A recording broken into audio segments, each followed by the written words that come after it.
To learn about the off-grid lifestyle and to be inspired to live your dreams, click subscribe so you don't miss anything. Hit the bell notification. So, a subscriber has tried to cause problems between me and Carolyn. But before I have to leave the property, she's asked me to, oh my goodness, she asked me to do something. She's asked me to help her build a rocket stove. And we're gonna try to use some old tire rims. We got a normal tire rim that you see in today's vehicles, and then we got this one that doesn't have any innards in it. And I think they used to use these on trailers. I know my grandpa had one that was on a trailer. So we're gonna try to make a rocket stove out of that. And then I'm gonna talk about what's going on between me and Carolyn and how a subscriber is trying to make sure that our happy lifestyle comes to an immediate and abrupt end. I'm gonna cut a hole here in this rim. I'm just gonna cut out a little piece. I got another rim that looks just like this. And so the objective is to get the air to come through here and have this nice little rocket stove. You can build a rocket stove out of anything. I actually built a rocket stove out of a stump last year. So this stump here had a hole down the center of it. So what I did was I cut a hole through the side and I lit up some branches, just, sticks and things, twigs, stuck them in here, and I had this flame just shooting out of the stump. It burned most of the stump and it just left a little piece. I keep meaning to cut it when I have the chainsaw out, but I always forget. So that's the idea behind this today, is to get a huge flame coming up. And that way we can possibly cook the chicken over the rocket stove using less fuel. Right now we're using propane, it uses a ton of fuel. But if we can just use small twigs, so we got twigs laying around all over here. You'll see my big brush pile here. That is used for barbecues and different things. So we're gonna give this a try, see if it works. I have a couple concerns about this. This top rim obviously has holes all the way around it. And so trying to get the flame to come up here is gonna be a challenge. I gotta figure out a way to seal this up. Now I'm not a welder or anything. I don't do anything fancy. I might see if I can stick mud in there or something. I think that's gonna be the biggest hindrance right there. I'm gonna cut that tire off. I'm gonna cut this rim, a little section off, see what we can get done.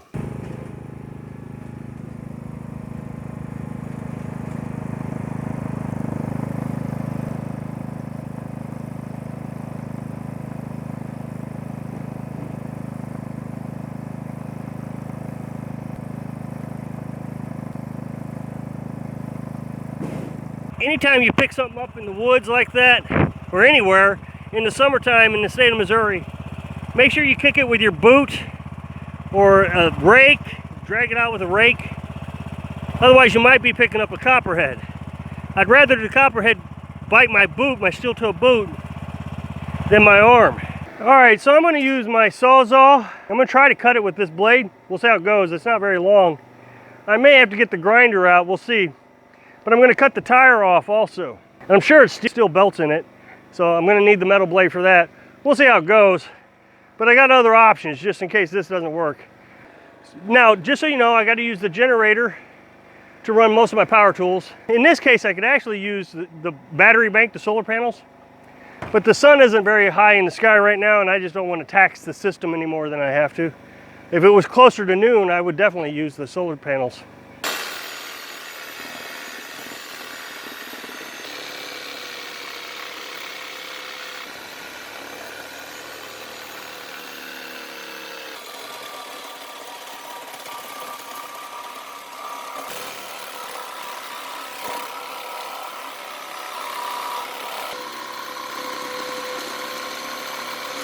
So you might be able to see there that it cut quite well. I got it a little off and it's not straight, so I'm gonna have to go on the other side, cut the tire off so I can figure out how to line that up better.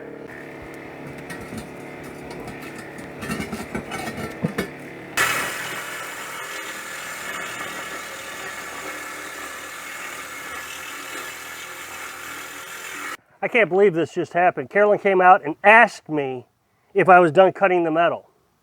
And then she completely redid what I thought she wanted to do. I thought she wanted to stack this one down here on the bottom on top of here. But no, she wanted to do it completely different, which is a sign of a good relationship, by the way. But we'll get into that bit. She used this scrap pipe that we had when we were working on the wood stove. I'd made a mistake and bought this. I thought I needed it, and I cut it. It was $40.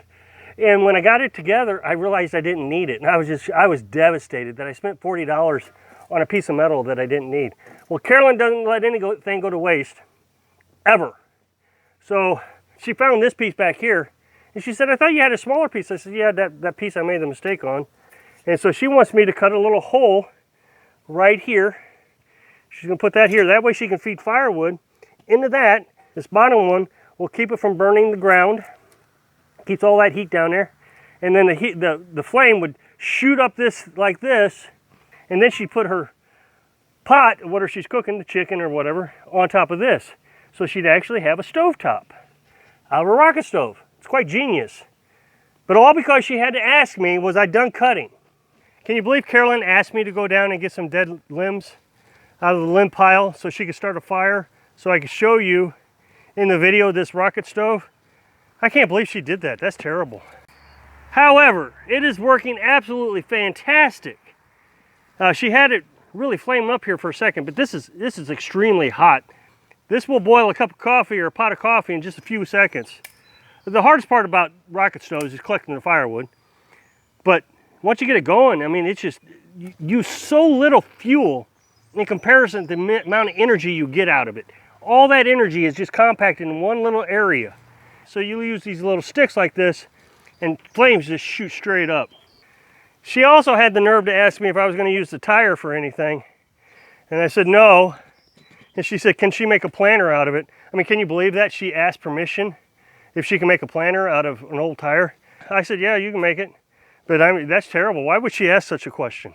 I know there's videos that don't like me talking about my subscribers, negative comments, but then there's others that really do love those videos. So it's hard for me to figure out which way to go. So I try to give a balance. And people call them trolls. I don't think they're trolls. I think they genuinely believe they're trying to help. But they're not. It's interesting. And so today you've noticed that I've been a little sarcastic about Carolyn asking me things. How dare her ask me things? Because I got an email today from a subscriber.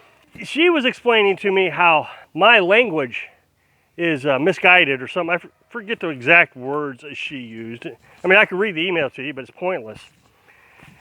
People are offended so easily by things. And so one of the reasons I talk about the negative comments is because the negative comments is a way for me to actually explain to folks how I do things, why I do things, why Carolyn and I are so successful, not only in our relationship, but with finances and getting things done. Because so many people are obviously doing it wrong because they can't do what we've done, yet then criticize us because we're not doing it like them.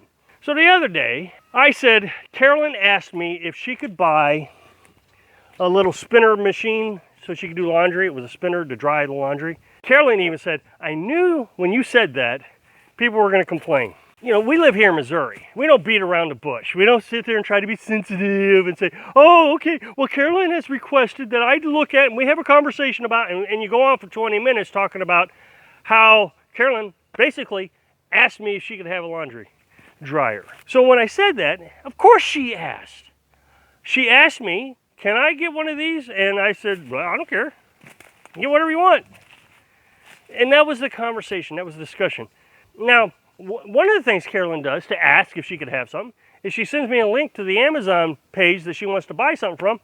Normally, I just get up in the morning because she stays up later than I do, and I get up earlier than she does. And so when I get up in the morning, there's a link that she has sent me. And if there's no question to whatever she wants, I mean, that's fine. I just go and buy it. Now, she has requested that I maintain control of the account, but it's just the way we do things. Can you imagine me coming home one day with a brand new car? Look, hon, a brand new car. Where'd we get the money for that? Don't ask questions. You're not allowed to ask questions. My subscriber says, if you want to go get something, just go get it. Your spouse doesn't have any control over you. Carolyn was actually very upset about this comment. She said this woman had no business explaining to Carolyn how to run her life. Carolyn's 60 years old. She'll run it the way she wants to. And so we were discussing this, and I'll bring up my past, and then I'll bring up Carolyn's past. But my wife, I worked, she didn't. We were homeschooled our child, that's why she didn't work, and I made the money. But we never had any money, no matter how hard I worked.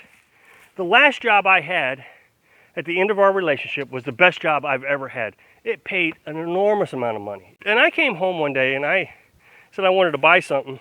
And she said, well, yeah, you have to get it off the credit card. Why? Well, we don't have a lot in the account. You need to see if you can get a raise. I was just devastated. How is it that we don't have money?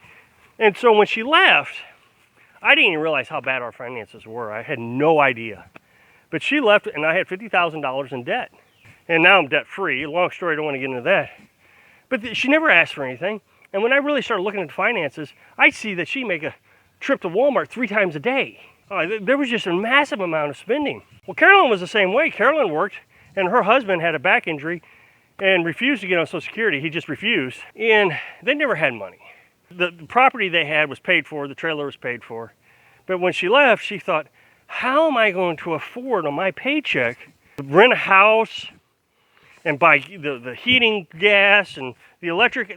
She said, there's just no way I can do it. Because she could never afford it before. She was always broke. And she was shocked how much money he was spending without her knowing about it. And so Carolyn and I have this relationship where we don't make a lot of money now. And we don't spend a lot of money. And as a result, we can pay for everything that we want in cash, but everything is discussed. We talk about it. Carolyn and I have the greatest relationship I can ever imagine. I've never really experienced anybody who has a relationship like me and Carolyn. I've never had a relationship like we have. It's just respect to each other is all it is. It's not chauvinistic, politically correct. We don't care about politically correct. We care about making sure that we are happy and free. And guess what? This is just another aspect of it. So I hope I can inspire you to be happy and free with your spouse. Thanks for watching.